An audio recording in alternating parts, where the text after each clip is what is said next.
Diesel 5 रुपए 31 पैसे फी litre सस्ता। 1 लीटर डीजल की कीमत 258 रुपए 64 पैसे हो गई। पेट्रोल की कीमत में 50 पैसे कमी। 1 लीटर पेट्रोल 255 रुपए 63 पैसे का हो गया। हुकूमत ने पेट्रोलियम मसनूआत की कीमतों में कमी कर दी। मट्टी का तेल 3 रुपए 53 पैसे, लाइट डीजल 2 रुपए 47 पैसे सस्ता। नई कीमतों का इत्तलाक हो गया।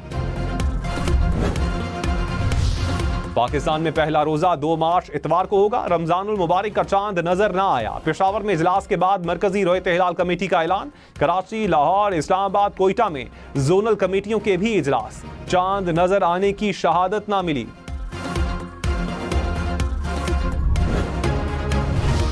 सऊदी अरब में पहला रोजा आज होगा। रमजानुल मुबारक का चांद नजर आ गया। सऊदी हुकाम का ऐलान। अरब अमारात, कतर, कुवैत, ओमान समेत खलीजी ममालिक में भी आज पहला रोजा होगा। अमेरिका, ऑस्ट्रेलिया, रूस, न्यूजीलैंड में भी आज यकुम रमजान। जापान, मलेशिया, फिलिपाइन और ब्रुनाई में पहला रोजा 2 मार्च को होगा। भारत और श्रीलंका में यकुम रमजान 2 मार्च को होगी।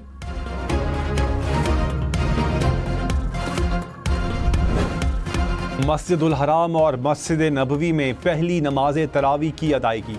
नमाज इशा के बाद बाजमात नमाज तरावी अदा। तरावी के इज्तिमात के रूह परवर मनाजिर।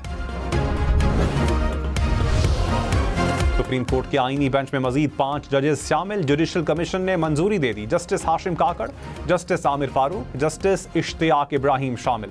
जस्टिस सलाहुद्दीन, जस्टिस शकील अहमद भी आईनी बेंच का हिस्सा होंगे। आईनी बेंच में शामिल जजेस की तादाद 13 हो गई। जुडिशल कमीशन ने लाहौर हाईकोर्ट में 4 एडिशनल जजेस तैनाती की मंजूरी भी दी।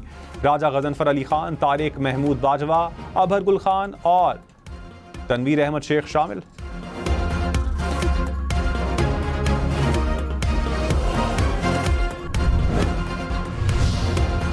वज़ीर आज़म शहबाज शरीफ ने कहा, पायदार तरक्की के अहदाफ को पूरा किया जाएगा। माइक्रो इकनॉमिक सतह पर बेहतरी के लिए मजीद मेहनत करना होगी।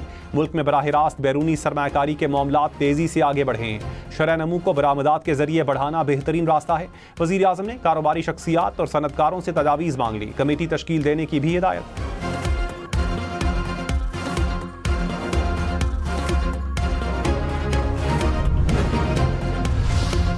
Not in a good position. You don't have the cards right now. With us, you start having cards. But right now, you don't. Yeah, you're playing cards. You're playing cards. You're gambling with the lives of millions of people. You're gambling with World War III.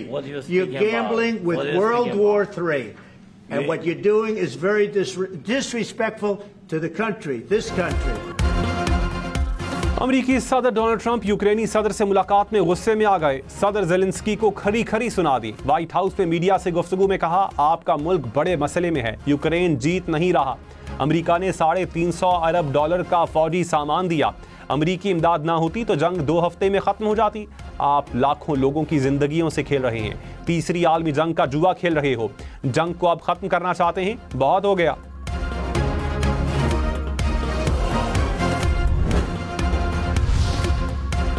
मुल्क में बारिशों और बर्फबारी का तूफानी spell. कहीं रास्ते बंद तो कहीं हादसात। समंदरी में बारिश के बाइस मकान की छत गिर गई। मलबे तले दबकर बच्ची जान बहक। आज़ाद कश्मीर की वादी नीलम में कई सड़कें बंद। वादी लीपा में बर्फबारी में फंसे अफराद रेस्क्यू। कोहिस्तान में लैंडस्लाइडिंग के बाइस शाहराह कराकरम 2 मुख्तलिफ मकामात पर बंद। मुसाफिरों की बड़ी तादाद बशाम में फंस गई। गिलगित बल्तिस्तान सफ़र करने वाले मुसाफिरों को रोक दिया गया। इस्लामाबाद के मुख्तलिफ इलाकों में यालाबारी।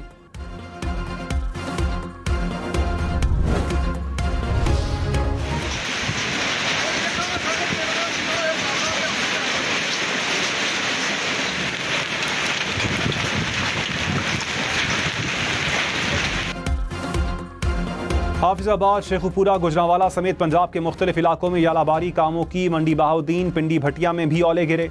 जमीन पर हर तरफ सफेदी की चादर बिछ गई। यालाबारी से गंदम, तरबूज और स्ट्रॉबेरी की फसलों को शदीद नुकसान।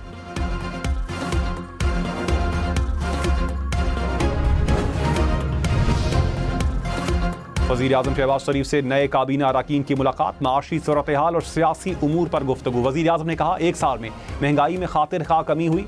ज़र्रे मुबादला के ज़खायर में इजाफा हुआ। माशी इशारे मज़ीद बेहतर बनाने के लिए अंत तक मेहनत जारी रखेंगे। वज़ीर आज़म की जानिब से नए काबीना अरकान के एजाज़ में नाश्ते का भी एहतमाम।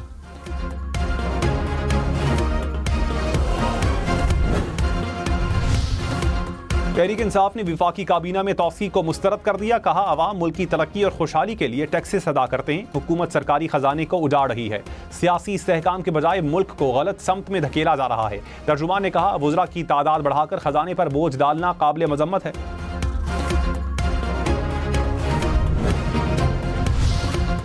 गवर्नर फैसल करीम कुंडी ने कहा, हुकूमत और अपोजिशन के मुज़ाकरात नहीं, मजाक था। पीटीआई का 1 पॉइंट एजेंडा बानी के लिए एनआरओ का हुसूल है। अदालतों में जाएं, काम अच्छे होंगे तो रिहाई मिल जाएगी। तहरीक इंसाफ मुल्क में अमन और सियासी इत्तेफाक राय नहीं चाहती। बानी पीटीआई को मौलाना फजल रहमान से मुआफ़ी मांगनी चाहिए।